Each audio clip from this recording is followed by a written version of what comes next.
Welcome back. The battle between Boeing and the National Labor Relations Board heating up. In an effort to save jobs, the House approved a bill that would rein in the labor agency's power, but the legislation would ban the agency from ordering any employer to shut down plants or relocate work, even if that company violates labor laws. Joining us now to weigh in is former National Labor Relations Board Chairman Peter Schaumber. Good morning to you, sir. Good morning to you, Dave. As a former chairman of the NLRB, have they changed their goals? Is it now increasingly political? Oh, very much so. The current political leadership at the National Labor Relations Board is not neutral when it comes to unionization. They're really union partisans, and they're doing whatever they can to augment union power, and they view that as their role because of the decline of unionization in the private sector. So Boeing trying to create more jobs, move this plant to South Carolina. This is going to be held up for what looks like years.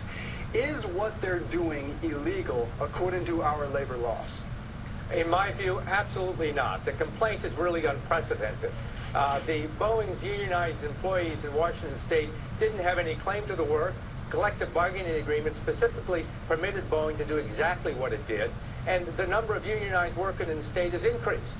You know, the General Counsel claims that because Boeing executives said one of the reasons they opened a non-union plant in South Carolina was to avoid the economic consequences of strikes in Washington State. Well, there's nothing wrong with that.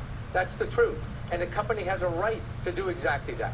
Congressman Jim McGovern from Massachusetts says this makes it easier. The legislation the Republicans just voted on makes it easier for companies to outsource American jobs overseas. True or false?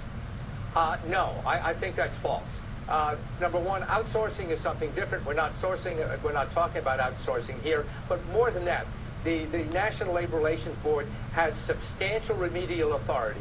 It can go to court and seek to prevent a company who, let's say, violated the law from taking all of its assets from one state to another or out of the country and use those assets to compensate employees for any wrong that was done. But, you know, Dave, this happens very, very rarely.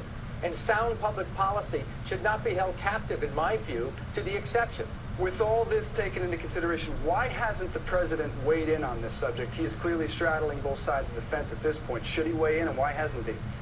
I think the president should weigh in. The president has not weighed in because organized labor is a significant part of its base. Organized labor 30 years ago decided to use the Democratic Party in order to get what it wanted, in order to try to avert its decline. Consequently, the president and other Democrats are doing whatever organized labor wants them to do. Won't help them in South Carolina. We should mention two things.